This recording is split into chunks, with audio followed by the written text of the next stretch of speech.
showtime. It's showtime.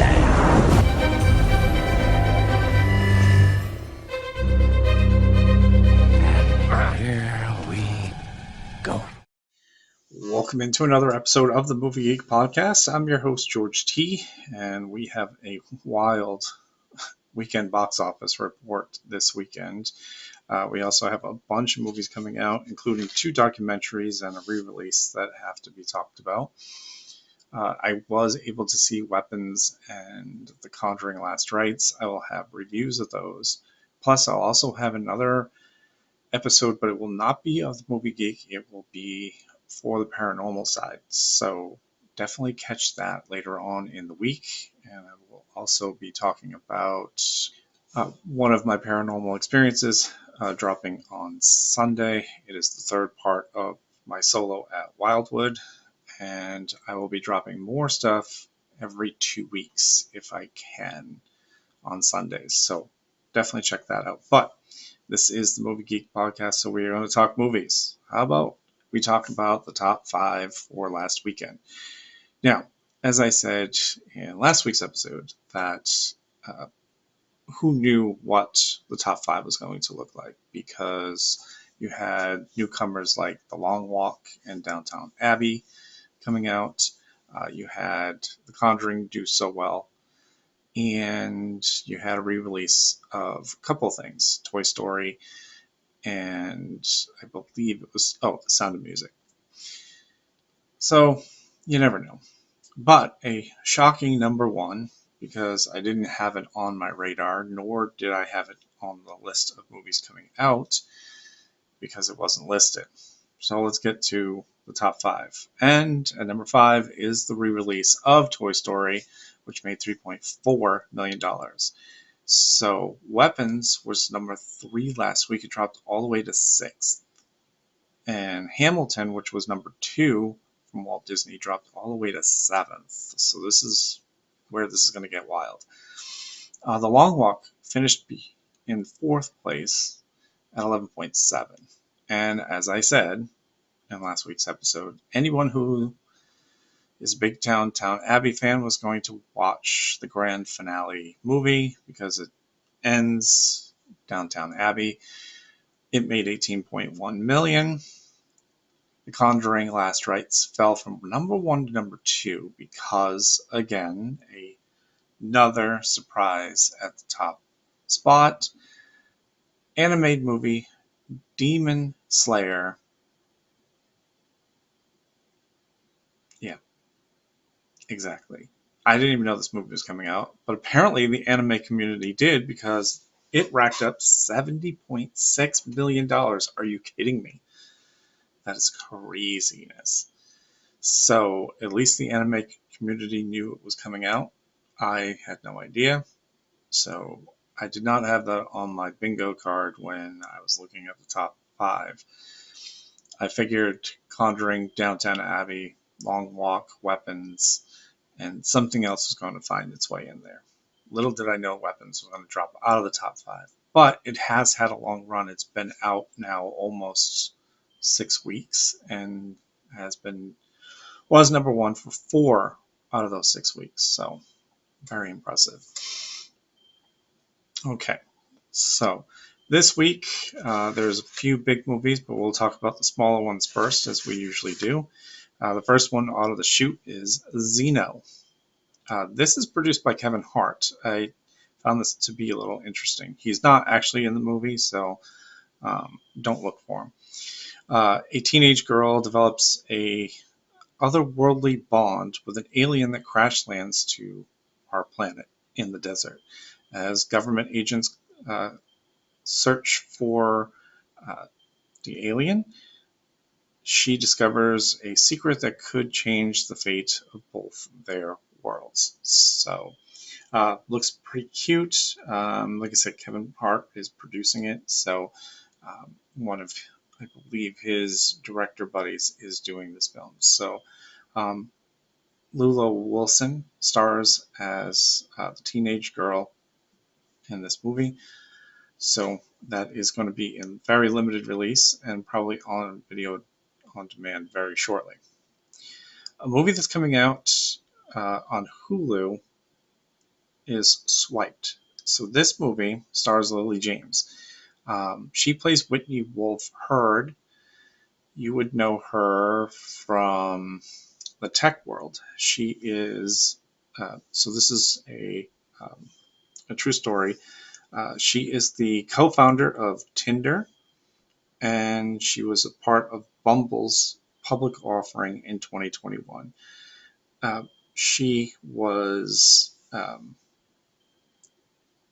fresh out of college. She was trying to make it in the industry. Uh, she kept running into obstacles, and eventually she was able to break in and has been a part of two innovative dating apps. So Hulu's got this coming up, but it's also going to be in the theater for a very short period of time and in limited release, but it will be on Hulu.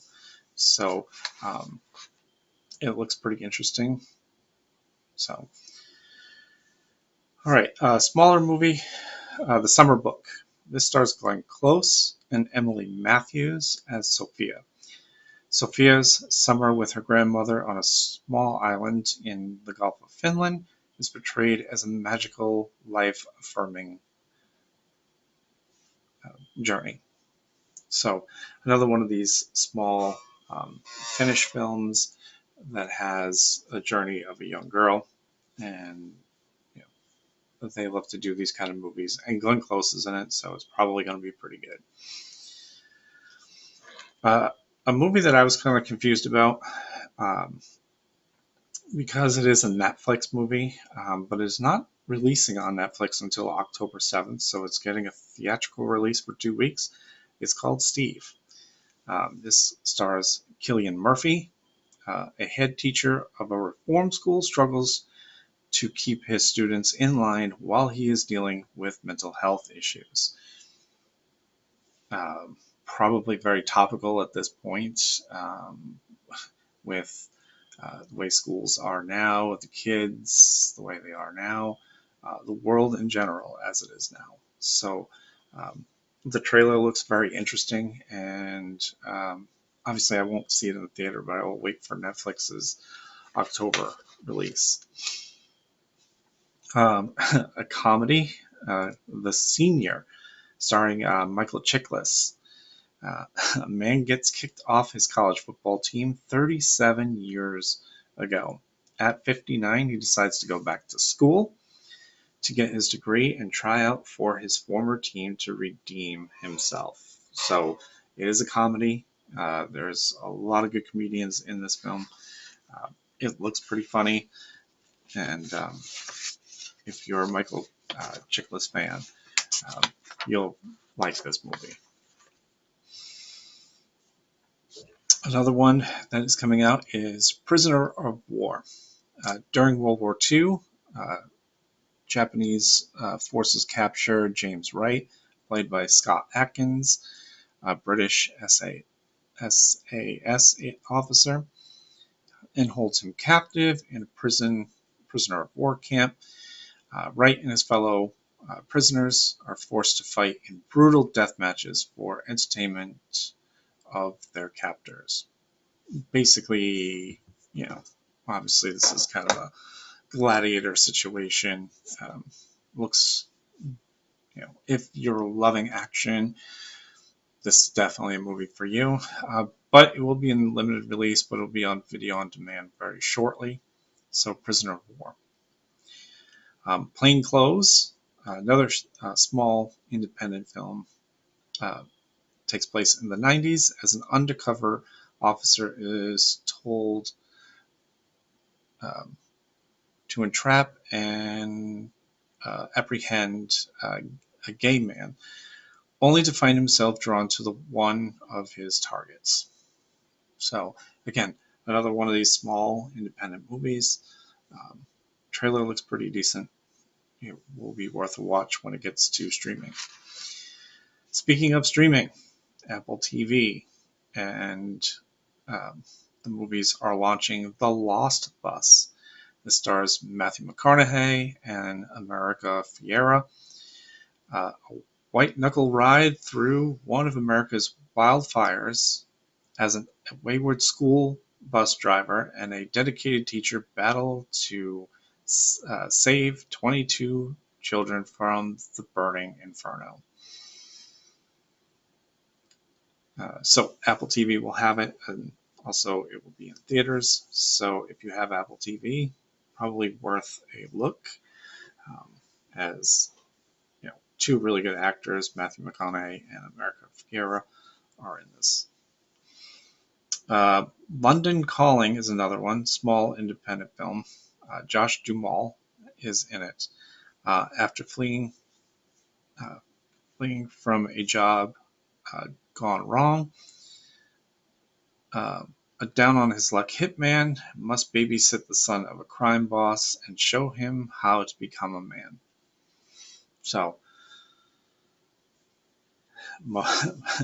most hitmen are usually down on their luck when they have to buddy up with a crime boss. It's just the way it works. So this is also going to be a very limited release, and it will be on video on demand very shortly after that. All right, let's look at. We have a re-release of Apollo 13. That is coming to the big screen once again. We have three documentaries that are coming to the big screen and then on video on demand. Chain Reactions. This is a documentary all about Texas Chainsaw legacy. A very interesting documentary to be sure.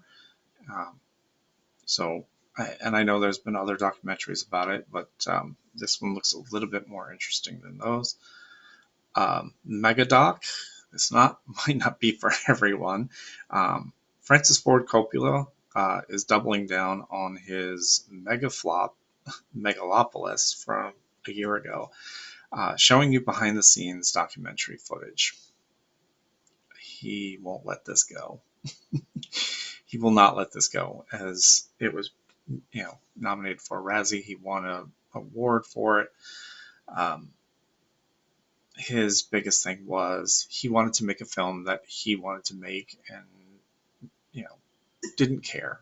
And apparently he didn't care enough to do a documentary and put it out in the theaters. So there you go. Finally, Predators. This is a documentary, obviously, about To Catch a Predator. Chris Hansen was a media star on NBC for To Catch a Predator series. So this documentary looks a little bit more behind the scenes of what his day-to-day was, and obviously some of the high-profile predators that he had captured along the way. If you ever saw Chris Hansen in the house, you knew you were deep shit in trouble. So, yeah, this documentary should be a very good one. Three bigger movies that are getting a wider release. Waltzing with Brando. Billy Zane is playing Marlon Brando. Basically, this is not so much a true story. This is just one of these stories of Marlon living on an island in paradise and just hanging with friends. It's a comedy. So again, it's not a true story. It's just some stories about Marlon Brando. There's been many of them, so this should be very interesting. Adulthood. This came out of TIFF.